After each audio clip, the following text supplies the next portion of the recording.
Hey everyone, welcome to the channel.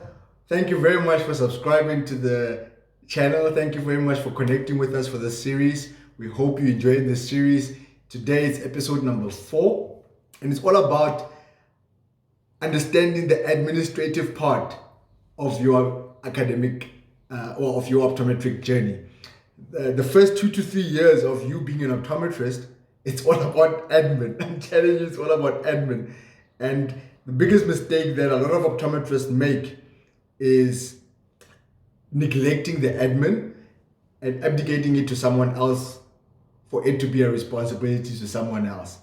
And it impacts them later on in the business, in their business journey, when they discover that I don't know what's going on with that, I don't know what's going on with that, I don't know what's going on with that, I don't understand how come we're making so much money yet there's no money in the bank. So how do you go about making sure that you don't fall into that trap of your expenditures exceeding your revenue? And as a student, we don't take this seriously because no one taught us, no one tells us that when you start operating your own business one day, it's all about admin. You don't have time for that myopia control that you think you're going to be busy with. You don't have time for that patient care that you think you're going to be busy with.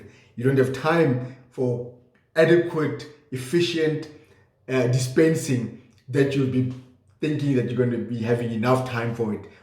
There is not enough time for the people management, people development, people growth, training and development. No time for any of those things, because you find yourself every single time chasing after people who owe you money, chasing after your accounts, making sure that your accounts are in order.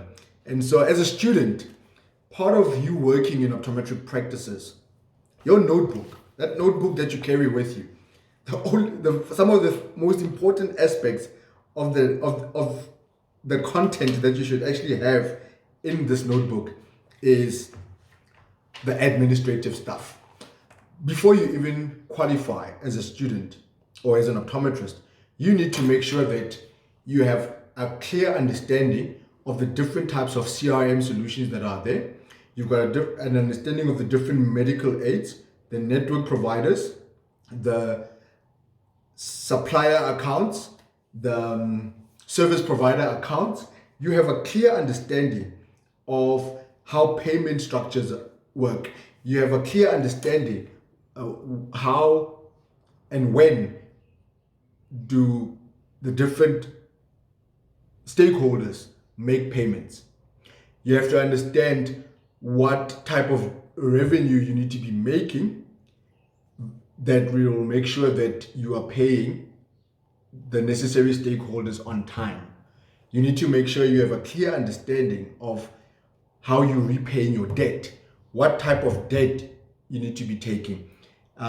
You need to understand what type of financial investment is going to be needed for you to establish your own optometric practice, the type of equipment, the type of resources, the type of technology, the type of infrastructure, the look and feel, the aesthetics of the practice, the consequences of going with cheap labor versus the benefits of going with experienced staff who come at a price, finding the balance between the two.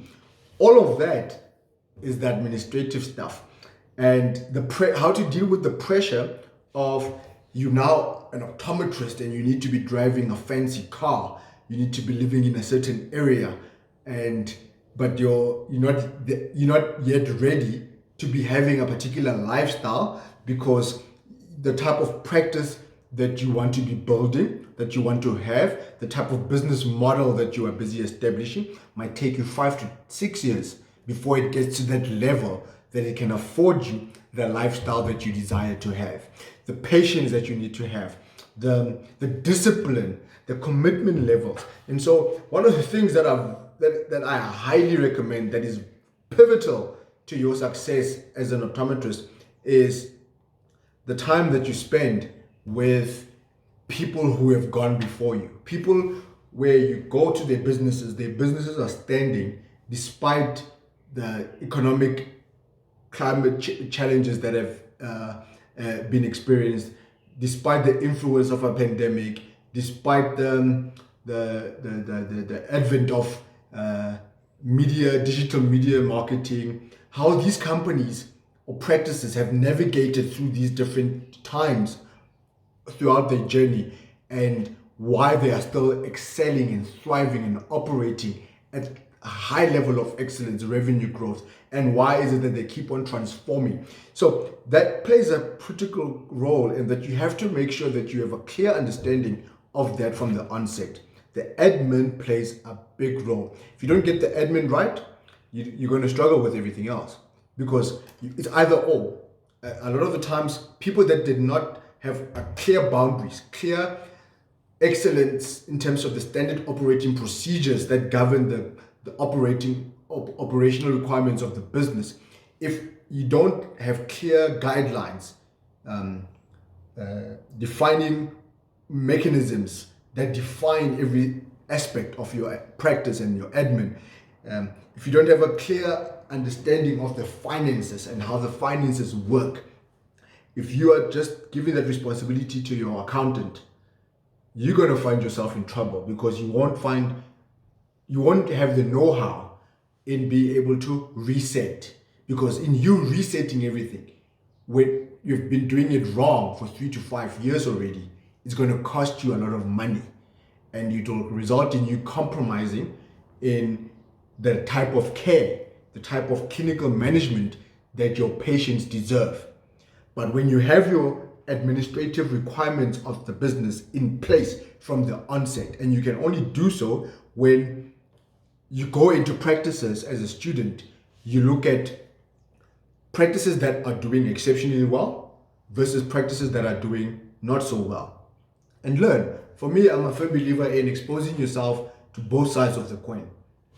Look at why does it come across that certain practices don't seem to be doing as well as the practice down the road. Even though they're both serving the same community, they might be serving different clientele, but they're in the same community. There should be some form of similarity, that is not bigger than the differences that are separating the two practices or the practices in that area. And so the admin plays a big role. And when you can get to a point where you're confident, you're comfortable with how the administrative components work, what are the components involved in the administrative requirements of your business, even if you're not going to be in business, even if you're going to operate as a locum one day, even if you're not planning on becoming a business owner one day for the first 10 years of your optometric journey, and you're going to be working in a very well-established practice as a junior optometrist, you eventually become a senior optometrist in that particular practice, there's still the aspect of administrative requirements that pertain to your career, to your professional career. And what do you mean by that? There's still the aspect of paying the taxman. There's still the aspect of you making sure that you are up to date with your professional body requirements, the professional council that governs the industry. You're up to date with that. You're up to date with your CPD. You're up to date with your CET, whatever that you call it in your respective country. You're up to date with your admin in the sense that you don't owe anyone. That is so important, that you are very clear on what aspects are involved in the administrative requirements of your practice one day or your career, and the type of lifestyle that you want to live, the type of practice that you want to have involves what type of investment from you from the onset. So you remember we said earlier on in the series that optometry has 3 different components to it. It's got the academic side, the educational side or clinical side, and then of course it's got the business, sales or retail component. And so all 3 have to operate cohesively and effectively with one another in order for a practice to experience massive success year after year. And all 3 have a certain level of investment that you need to be making every single time. And that is where the administrative components come into play.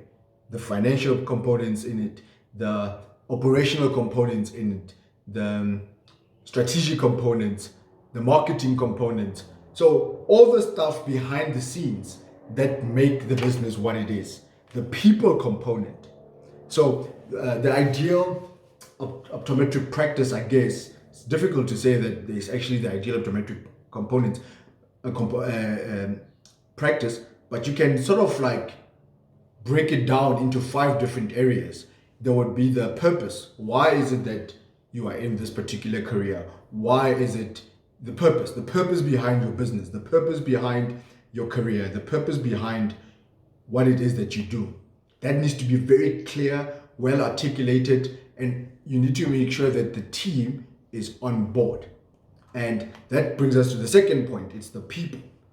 The people in the business and the people outside of the business, which is the patients, the customers, the clients. So that's the second component. The third component would then be your processes. The processes will be an aspect of the ideal optometric practice. Then it's the products. And then it's the profits. So I think if you had to break down these 5 things, we cover it in our books in terms of what's involved in the purpose, the people, the processes, the products, and the profits, and how the cycle operates with one another in order for you to have at least a baseline or base point of what the ideal optometric practice looks like, irrespective of the different type of business model or practice modality that you are having. So the admin, get it right from the onset.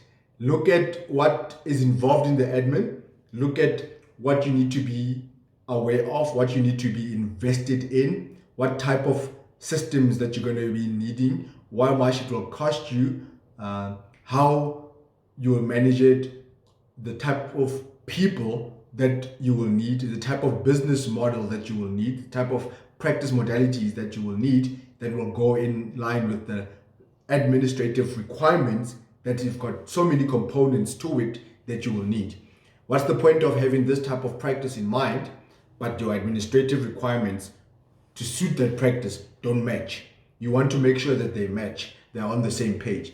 So the administrative stuff is so critical, because if you get that right from the onset, it gives you opportunity to say, wait a minute, we can expand our business. We can open up a second practice. We can increase our team. We can expand our capacity. We can change so many things. We can increase our competency offering simply because the basics are done right.